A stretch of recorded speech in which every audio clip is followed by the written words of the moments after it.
जय गुरुदेव। सभी को प्रणाम। हम गुरुदेव द्वारा लिखित पुस्तक स्वर्ग नरक की स्वसंचालित प्रक्रिया का स्वाध्याय कर रहे हैं, डे 7। तो यहाँ हमने यही देखा अभी तक कि गुरुदेव यही बता रहे हैं हमें कि कर्मफल व्यवस्था के आधार पर संसार चल रहा है। जो भी हम बो रहे हैं वही काट रहे हैं। जैसा हमने जिस जीवन में किया है वही हमें आगे मिल रहा है। अगर किसी अच्छे के साथ में बुरा हो रहा है या बुरा करने वाले के साथ अच्छा हो रहा है तो वो पूर्व जन्म के कर्मों के अनुसार है, पर आज वो जैसा कर रहे हैं आगे वैसा भोगेंगे। तो हम जिस क्षण चाहें अपने में परिवर्तन भी ला सकते हैं। अगर हमने कभी कोई ऐसी दुष्टता की और अब हमें लगता है कि नहीं अब कुछ नहीं हो सकता, तो ऐसा नहीं है।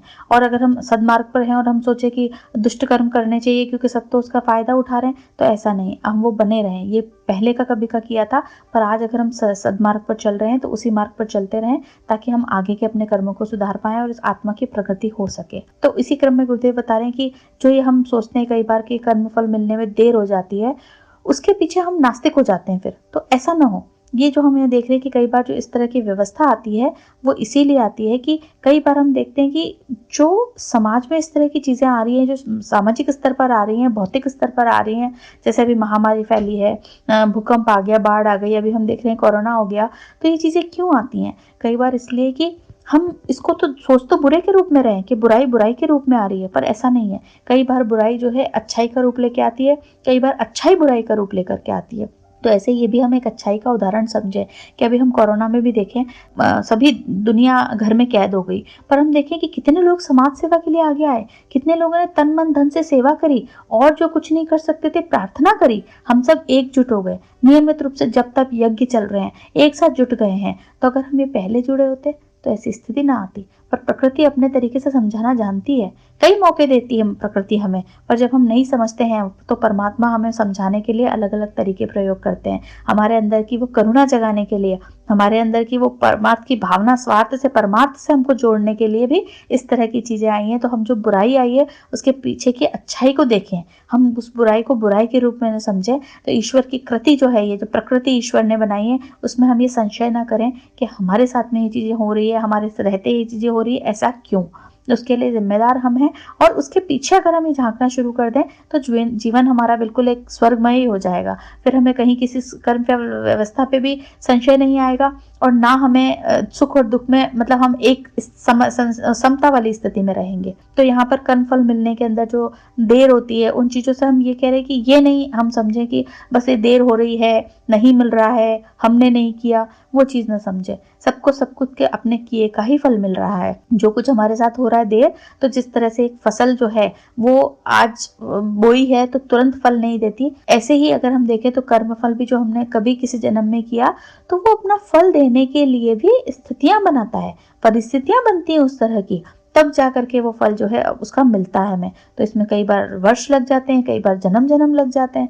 महाभारत में जब हम देखते हैं कि जो धृतराष्ट्र थे वो अंधे थे जन्मजात, तो उन्होंने श्री कृष्ण से पूछा कि आप तो देवता हैं, भगवान हैं, आप तो त्रिकालदर्शी हैं, तो आप मुझे एक बार ये बताएं कि ऐसा क्यों हुआ मेरे साथ, मैंने ऐसा क्या पाप किया था जिसके लिए कि मेरे को ये अंधत्व भोगना पड़ा, ऐसा मेरे साथ में क्या हुआ था? तो उन्होंने देखा कि ठीक है, मैं तुम्हारा पिछला जन्म देखा तो उसमें सब कुछ अच्छा था, उसके पिछले जन्म 3 जन्म 4 जन्म देखा, तो उन्होंने ऐसे 50-60 जन्म तक देख लिया। उसमें कहीं कुछ ऐसा नहीं दिखा जिसके लिए कहा जाए कि ये जन्म इनका इन्होंने कुछ खराब काम किया है। तो बोले कि जब आपने इतना देख लिया और फिर नहीं निकला तो फिर मैं क्यों हुआ? तो श्री कृष्ण बोले कि मैं एक जन्म और देख लेता हूँ, थोड़ा और पीछे जाके देखता हूँ, कर्मफल तो निश्चित रूप से कुछ किया है उसी का मिला है आपको, ऐसे बिना वजह तो ऐसा हो नहीं सकता। तब उन्होंने जाकर के 60-65 जन्म पीछे जाकर के देखा तो वहां दिखा कि उन्होंने जब वो छोटे थे धृतराष्ट्र उस जन्म में, तो उन्होंने एक बार चिड़िया के बच्चे की आंख में तीर मार दिया था और वो अंधा हो गया था, उसका कर्मफल उनको यहाँ आकर के मिला। तो ये जो हम देखते हैं कर्मफल व्यवस्था में, हम कई बार जो हम ये धैर्य खो देते हैं, हम तो इतना अच्छा कर रहे हैं, यज्ञ तप जानबूझ हमने तो सब कुछ लगा दिया, हम तो पूरी तरह से समर्पित हैं, फिर हमारे साथ ऐसा क्यों? तो भाई ये जो कभी किसी जन्म में किया था ये वही चीजें हमारे साथ हो रही हैं। और निश्चित रहे हम इस प्रकृति व्यवस्था के ऊपर, कर्मफल व्यवस्था के ऊपर अपना पूरा विश्वास रखें परमात्मा के ऊपर। आज अगर हम अच्छा कर रहे हैं तो निश्चित रूप से हमारा अच्छा होगा और हम ये इस जीवन में भी अनुभव कर सकते हैं। जब हम सत्मार्ग पे रहते हैं, अपनी सोच अच्छी रखते हैं, हम सुकून की नींद सोते हैं और हमारे साथ कई बार बड़ी बड़ी चीजें हो रही होती हैं और वो छोटा रूप आकर के ले जाती है हमारे साथ में। भारी दुर्घटना होनी थी, उसकी जगह थोड़ी सी खरोंच आके रह गई, कहीं कोई भारी नुकसान होना था आर्थिक, उसके लिए हमारा वो छोटे से में काम निकल गया, या कोई और व्यवस्था बन गई। कई बार हम ये जो चीजें देख लेते हैं तो ये सब क्या है, ये वो अच्छे कर्म जो किए इसीलिए वो थोड़ा सा कहते हैं ना कट गया, कि वो अच्छा कर दिया तो इसलिए वो जो बुरे का जो जितना बड़ा प्रारब्ध हमारे रूप में आना था वो थोड़े रूप में आकर के रह गया।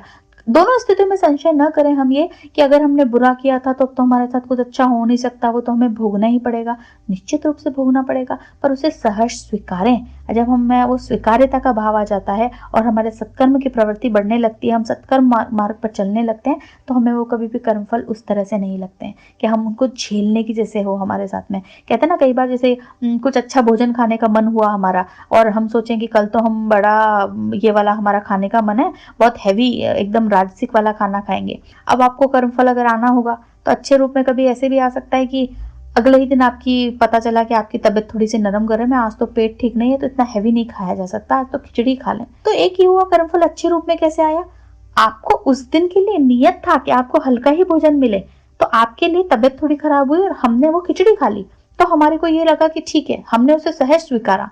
पर अगर ऐसा होता कि मजबूरी होती, हमने हमारी जगह घर में खाना किसी और ने बनाया होता और बोला होता नहीं तुमने कहा था पर हमने तो बनाई खिचड़ी है, अब तो ये खिचड़ी खानी पड़ेगी, तो हमारी मजबूरी, मैंने कहा था, मैं तो कभी डिमांड करती नहीं हूँ, मैंने तो आज ही बोला था कि मेरा ये खाने का मन है, फिर भी नहीं बनाया, देखो ये है, तो वो हम मन मार के खा रहे हैं, वो कर्म के रूप में आया, कड़े रूप में, पर हमारी ही थोड़ी तबीयत नरम गरम हो गई तो हमने सहज स्वीकारा और हमारे लिए आसान हुआ। तो कर्मफल किस रूप में कब हमारे पास आ जाए वो हमें नहीं पता होता है, पर हम अपनी भावना अगर निर्मल रखने की कोशिश रखें, हमारा मन अगर निर्मल रहे, तो हमारे लिए कितना भी बुरा कभी कोई किसी भी जन्म का कड़ा कर्म रहा होगा वो फल लेकर तो आएगा, पर वो इतना नहीं आएगा कि हम उसको सह न पाए या वो इतना बुरे रूप में आए, और अब हम जो है सत्कर्म की ओर ही न रहें। कर्म फल जो है उसके प्रति फल मिलने के प्रति अनास्था न रखें, नास्तिक न हो, उसका फल निश्चित रूप से हमारे सामने आएगा ही आएगा।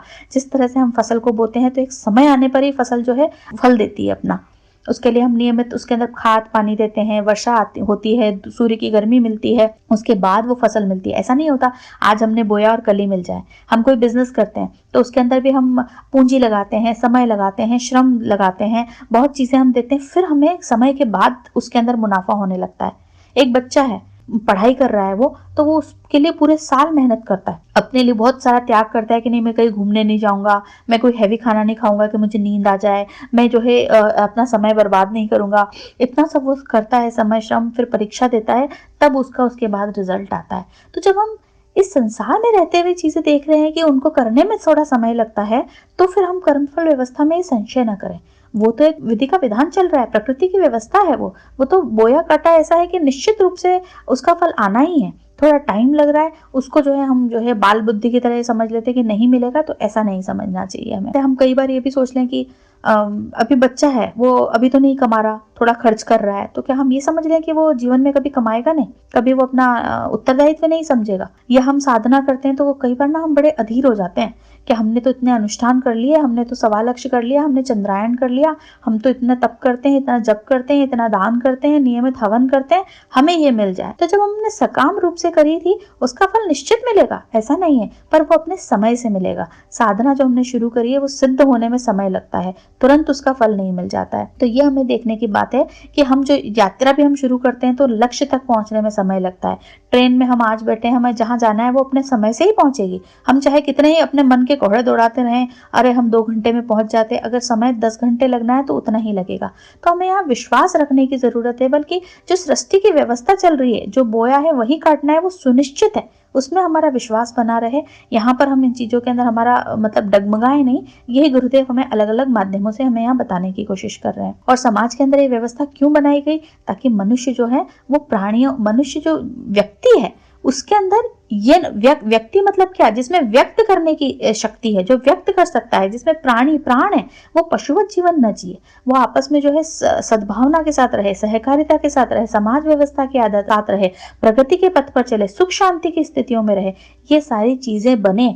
ये समाज के अंदर हम इस तरह से रहें, एक साथ, एक को लेकर के साथ में जो है हम मिलजुल करके एक दूसरे की उन्नति का समुन्नत प्रयास करें। इन सब के लिए भी इस तरह की जो है कर्मफल व्यवस्था बनती है कि हम एक दूसरे के साथ में कैसे एक दूसरे को आगे बढ़ा सकते हैं। जैसे एक बार मैं विवाह का पढ़ रही थी कहीं कि विवाह का बड़ा अच्छा ये था कि विवाह में क्या होता है, गठबंधन किया जाता है। पति पत्नी का गठबंधन क्यों, कि 2 आत्माएं आकर के जुड़ी हैं, एक बंधन में बंधी हैं, मुक्ति मुक्ति के लिए, जब वो दोनों बंधेंगी और एक दूसरे की आध्यात्मिक उन्नति करके मुक्ति मोक्ष की ओर जाएं, जिसमें जो एक दूसरे की, इसीलिए कहते हैं ना, एक दूसरे की कमियों के साथ स्वीकारें। किसी में पूरी कमियां नहीं होती तो किसी में पूरे गुण भी नहीं होते हैं। तो अगर हम जो एक दूसरे की जो कमियां हैं उनको दूर करें, उसके साथ हमारा जो ज्ञान है वो एक दूसरे को बढ़ाएं, तो निश्चित रूप से देखिए हमारा जीवन कैसा हो जाएगा। आगे हम एक दूसरे की आध्यात्मिक उन्नति करते हुए, आत्मिक उन्नति करते हुए मोक्ष को प्राप्त होंगे। तो हम उसे बंधन न समझें। तो इस तरह से यहाँ हमने देखा है कि जिस तरह से विवाह बंधन है, समाज व्यवस्था को भी उसी तरह से बनाया गया कि समाज व्यवस्था के अंदर भी एक दूसरे को लेकर के साथ चल के हुए एक दूसरे के साथ उन्नति करते हुए हम चले यहाँ पर। तो इसके समर्थन में हमारे पास में बहुत उदाहरण है यहाँ पर, जिसमें हम कह सकते हैं कि हाँ, ये चीजें मतलब कर्म फल जो है वो निश्चित रूप से मिलता ही है, समय ले सकता है, पर हमें एक दूसरे के साथ धैर्य नहीं खोना है। उसमें विलंब अगर लग रहा है तो हमें धैर्य न खोएं, अनास्तिक न हो उसके प्रति। हम जो है वहां पर विवेक रखें। यहाँ पर अगर हम विवेक रखते हैं, दिशा को नहीं भटकने देते हैं, यहाँ पर अपनी मन स्थिति को जो है हम उसको यहाँ पर नास्तिक नहीं होने देते हैं, तो फिर हम जो है इस मतलब संसार के अंदर रहना हमारे लिए आसान हो जाता है। कभी भी हम ये नहीं कहें कि हमने अगर ईश्वर के प्रति, अगर हम इस मामले में, गुरुदेव कहते हैं कि आप अगर अनासक्त हैं, आप अगर ये मानते हैं कि कर्मफल नहीं मिलता, ईश्वर तो जो है अन्यायी है और वो कभी ये नहीं करता, तो फिर जो भी हम ये भजन पूजन कर्मकांड पूजन पाठ करते हैं, ये सब भी छूटे हुए, हम ये क्यों कर रहे हैं? तो फिर ये जो कर रहा है वो भी नास्तिक है। पर कोई व्यक्ति अगर ईश्वर की बात तो नहीं करता, इतने कर्मकांड नहीं करता, नियमित बैठ के 25-30 मालाएं नहीं जपता, पर अगर वो कर्मफल का अनुशासन मानता है, अपने कर्म को, अपने विचारों को भी अगर निश्चित मतलब अनुशासित रखता है, सात्विक रहता है, तो वो निश्चित रूप से मतलब जो है उसे आस्तिक कहा जाएगा। भले ही वो नियमित एक घर में दीपक बत्ती भी नहीं लगा रहे हैं। तो आस्तिक और नास्तिक का मोटा अर्थ हम ये नहीं कह सकते कि आस्तिक मतलब जो नियमित सुबह से शाम घंटों पूजा ही कर रहे हैं। अगर ऐसा ही होता तो ये सारे लोग तो मोक्ष पा गए होते अभी तक भी, हम अगर देखें तो, पर ऐसा नहीं है। और घर बैठा जो है, जो कोई बहुत ज्यादा अति व्यस्त है किसी भी कारण से, तो हम ये समझे वो नास्तिक है क्योंकि वो डेली पूजा नहीं करता, ऐसा नहीं। हमारी सोच हम क्या रखते हैं। और कई बार हम ना हिंसा मानसिक तौर पर भी करते हैं। किसी ने हमारे साथ कुछ किया, ऑफिस में बॉस ने कुछ कह दिया, तो हम उसको जवाब तो दे नहीं सकते, नौकरी का सवाल है, पर मन ही मन चार उसके लिए अपशब्द सोच लिए, उसका कुछ बुरा सोच लिया। तो ये जो हमने हिंसा करी, ये भी कहीं ना कहीं हमें कर्मफल निश्चित रूप से मिलेगा। तो हम ये जो मानसिक हिंसाएं भी करते हैं, तो कोई व्यक्ति अगर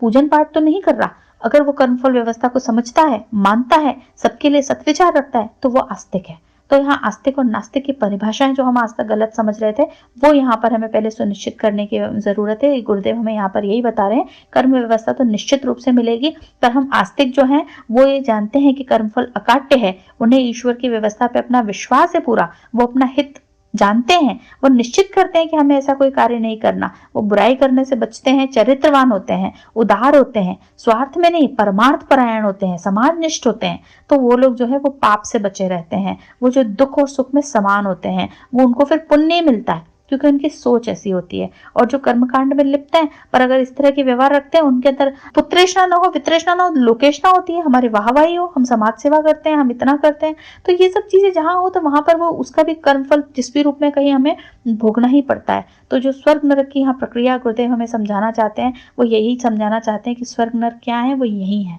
जो कुछ है वो यही है, कहीं और हम किसी और जो संसार की कल्पना करते हैं वो कहीं और कुछ नहीं है, जो कुछ है वो यही है। हमारी जैसी व्यवस्था, जैसी मन स्थिति है, मन स्थिति बदलते तो परिस्थिति बदल जाती है, सिर्फ हमारे विचारों का है। हम जो प्रतिदिन उठते हैं और हम ये सोचते हैं कि आज ये कमी रह गई, हम आज ये नहीं कर पाए, या आज हमारे साथ ये होना था वो नहीं हुआ, अगर हम अपने थोड़ी सी सोच बदलें और हम ये सोचने लगे ग्रेटिट्यूड, एक जो हम कृतज्ञता का भाव हर चीज के लिए ले आए कि हमें स्वस्थ शरीर मिला, अच्छा परिवार मिला, जीवन में गुरु ज्ञान मिला, ये स्वस्थ तन के साथ में ये सब चीजें मिली, हमें वो बुद्धि मिली, हमें ये सब चीजें मिली, इसके अलावा परिवार मिला, समाज मिला, हमें कुछ करने का मौका मिला, ये सब चीजों के लिए अगर हम धन्यवाद दें तो स्वतः हमारे लिए आगे से आगे तक मार्ग खुलते चले जाएंगे। हमें कहीं आस्तिक नास्तिकता में कर्मफल में पड़ने की जरूरत ही नहीं होगी। हमारे लिए विधि की व्यवस्था निश्चित रूप से जो होगी वो अच्छी ही रहती जाएगी। और अगर कोई कर्मफल आना भी है, अगर किसी जन्म का कुछ छोटा मोटा हुआ भी है, वो हम सहज स्वीकार कर पाएंगे, उनके लिए भी फिर वो छोटे रूप में आ जाएगा। तो यहाँ हम कर्मफल मिलने में देरी को नास्तिक न बने, उसके अंदर धैर्य बनाए रखें। हर व्यवस्था जो है वो अपने हिसाब से चल रही है। तो यहाँ गुरुदेव ने कर्मफल व्यवस्था के आधार को जो टॉपिक था, आज ये हमारा टॉपिक भी पूरा हुआ। अब आगे हम दूसरे टॉपिक से शुरू करेंगे। जय गुरुदेव, सभी को प्रणाम।